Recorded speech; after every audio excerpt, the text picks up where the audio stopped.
Hello everyone, welcome you all on my YouTube channel future mentor. आज इस video में हम डिस्कस करेंगे मधुबनी पेंटिंग को, जिसे कि मिथिला पेंटिंग के नाम से भी जाना जाता है।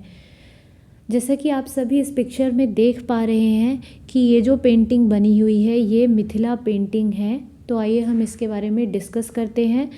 हम इस टॉपिक को आज इसलिए डिस्कस करेंगे क्योंकि इससे रिलेटेड क्वेश्चन सीटेट के एग्ज़ाम में पूछे जा रहे हैं। अभी जितने भी एग्ज़ाम्स आपके हुए हैं प्रीवियस डेज में, सभी एग्ज़ाम में मिथिला पेंटिंग, मधुबनी पेंटिंग से रिलेटेड क्वेश्चंस है, तो हम इसे डिस्कस करते हैं।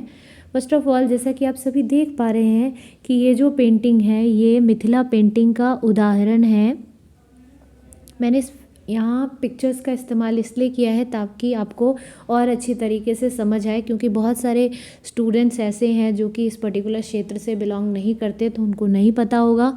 ये आप देख पा रहे हैं, ये जो पेंटिंग है ये पेंटिंग मिथिला पेंटिंग का एक उदाहरण है। और ये पेंटिंग स्पेशली पुराने टाइम में जो मड वॉल पे की जाती थी, मिट्टी से बने जो घर होते थे उनकी भित्तियों पे, दीवारों पे की जाती थी और वहाँ की वुमेन्स के द्वारा की जाती थी। मधुबनी क्षेत्र की औरतें, महिलाएं जो थी वो इस पेंटिंग को बनाती थी और मिट्टी के दीवारों पे बनाया करती थी, जहाँ वो नेचुरल कलर्स का इस्तेमाल करती थी इस पेंटिंग को बनाने के लिए। इस पेंटिंग को बनाने के लिए वो राइस पाउडर का इस्तेमाल करती थी और कलर्स को फिल करने के लिए नेचुरल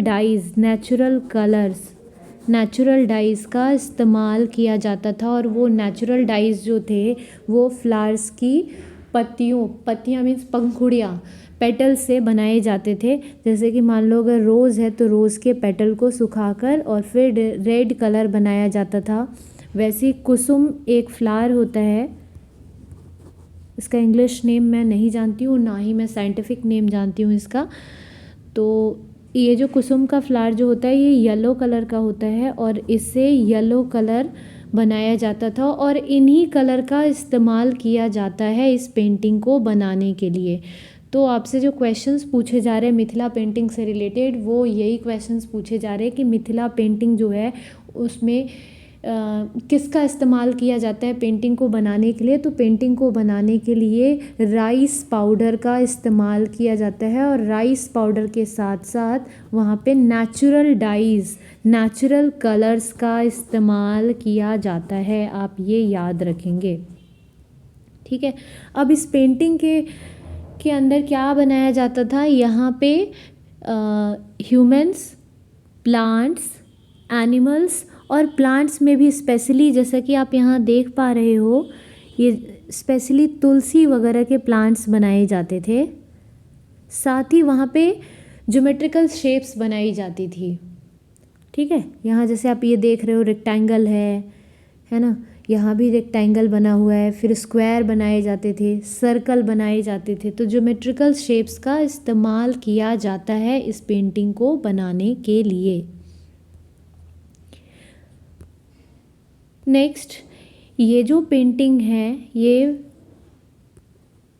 मधुबनी क्षेत्र की फीमेल्स बनाया करती थी, लेकिन आज के टाइम पे मेल्स भी बनाते हैं इस पेंटिंग को, लेकिन अधिकतर महिलाएं बनाती है, जिसकी वजह से ये पेंटिंग महिलाओं के नाम से आप कह सकते हो प्रसिद्ध है। आप यहाँ देख पा रहे हो कि ये जो है ये पेंटिंग को बना रही है, ठीक है। और इस तरीके से ही ये पेंटिंग बनाई जाती है, दीवारों पे बनाई जाती है। लेकिन आज के टाइम पे ये दीवारों तक ही सीमित नहीं है। आज के टाइम पे आप देख पा रहे होंगे, जो आप मास्क वियर करते हो उस मास्क के ऊपर भी मिथिला पेंटिंग बनी होती है। साथ ही बेडशीट पे जो हैंडमेड शीट होती है उसके ऊपर भी बने होते हैं मिथिला पेंटिंग।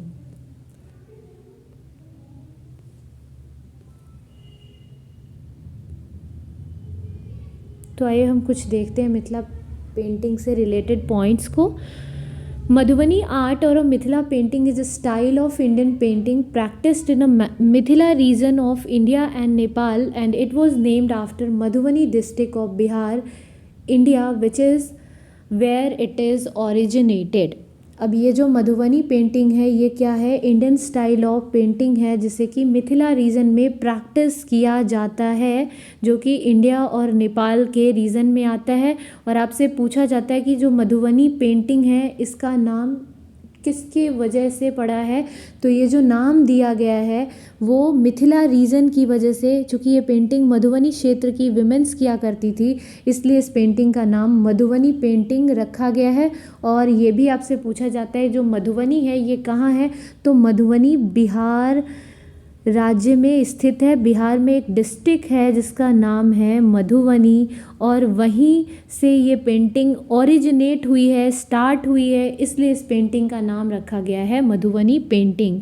नेक्स्ट, इसमें टूल्स, किन किन टूल्स का इस्तेमाल किया जाता है, तो अभी हमने देखा कि मधुबनी पेंटिंग को करने के लिए फिंगर्स से जो फीमेल्स है वो मधुबनी पेंटिंग को बनाती है, या फिर ट्विग्स का इस्तेमाल करती है, ब्रशेस का इस्तेमाल किया जाता है, निब पेन्स का इस्तेमाल किया जाता है, मैच स्टिक्स की हेल्प से वो मधुबनी पेंटिंग बनाती है। और नेक्स्ट हमने ये भी देखा कि इस पेंटिंग में rice powder and natural dyes and pigments का यूज़ किया जाता है कलर करने के लिए। अब ये जो पेंटिंग है वो काफ़ी आई कैचिंग होती है, आई कैचिंग मीन्स काफ़ी अट्रैक्टिव होती है, और इसमें ज्योमेट्रिकल पैटर्न्स बनाए जाते हैं, जैसा कि मैंने आपको पिक्चर में दिखाया कि रेक्टेंगल बना हुआ है, सर्कल बना हुआ है, स्क्वायर बना हुआ है।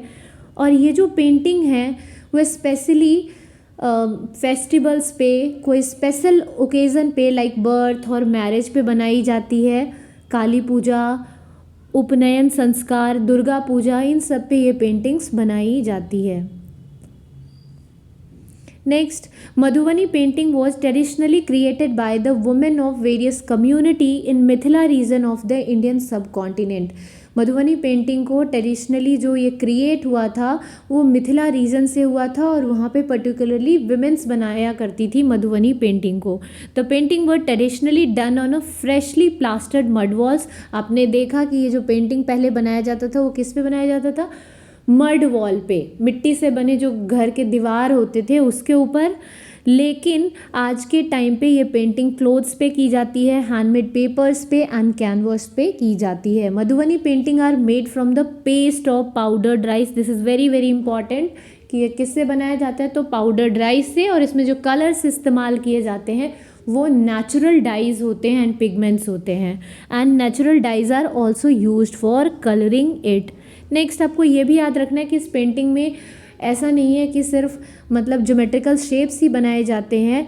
इस पेंटिंग में sun, moon and religious plants like tulsi are widely painted, और ये सब हम उस पिक्चर में देख चुके हैं कि सन का भी पिक्चर था, रिलीजियस प्लांट्स आपने तुलसी का भी पिक्चर देखा।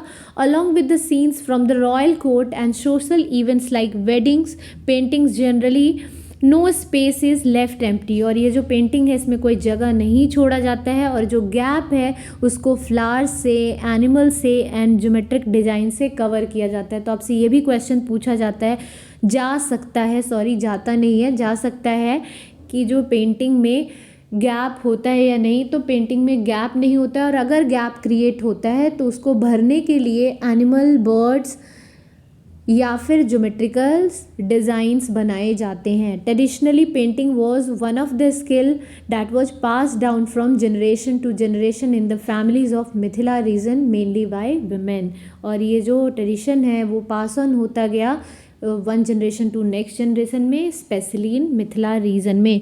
तो this is all about the Mithila painting. I hope so आप सभी को ये वीडियो पसंद आया होगा, प्लस ये भी समझ आ गया होगा कि मिथिला पेंटिंग है क्या, कहाँ से ओरिजिनेट हुई है, और किन किन चीज़ों के लिए फेमस है। तो अगर आपको ये वीडियो पसंद आया तो प्लीज़ वीडियो को लाइक करें एंड चैनल को सब्सक्राइब करें, और ज़्यादा से ज़्यादा लोगों के साथ शेयर करें सो डैट कि मैक्सिमम लोगों को इस वीडियो के थ्रू बेनिफिट मिल पाए। Thanks for watching this video. Thank you all.